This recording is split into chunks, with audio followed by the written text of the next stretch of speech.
இது வந்து ரிவ்யூஸ்க்கு எதிராக கிடையாது, ரிவ்யூவர்ஸ்க்கு எதிராக கிடையாது.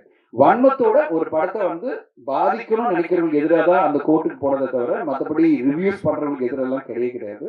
ஏன்னா நம்முடைய ஊடக நண்பர்கள், நான் என்னுடைய பல யூடியூப்ல நான் சேனல்ல இன்டர்வியூல சொல்லியிருக்கேன்.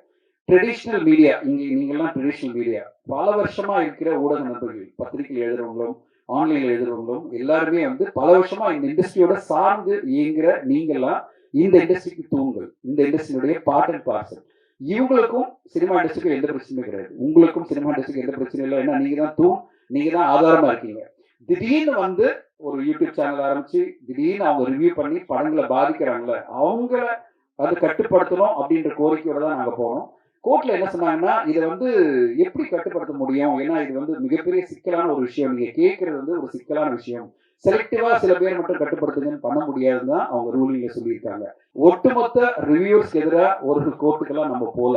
நம்ம வந்து இந்த ஆக்டிவ் ப்ரொடியூசர் அசோசியேஷன் சங்கத்துல நாங்கெல்லாம் போனதே வந்து இந்த மாதிரி வன்மத்தோட யூடியூப் சேனல்ல உட்கார்ந்துக்கிட்டு ஒரு படத்தை காலி பண்ணணும், ஒரு படத்தை மொத்தமா ஒழிக்கணும்னு நினைக்கிற சில பேர் மட்டுமே நம்ம வந்து டார்கெட் பண்ணி கோர்ட்டுக்கு போக முடியாதுல்ல. அதனால அப்படி ஒரு கோர்ட்டுக்கு போனதுதான். ஸோ இன்னைக்கு கோர்ட்ல வந்து என்ன சொல்லி இந்த மாதிரி பண்ண முடியாது சொல்லும்போது நம்ம ஒன்றும் பண்ண முடியாது. பட் ஆனால் அவங்க கிட்ட திருப்பி திருப்பி நாங்கள் வைக்கிற கோரிக்கை என்னன்னா, திரைப்படத்தை திரைப்படமா பாருங்க.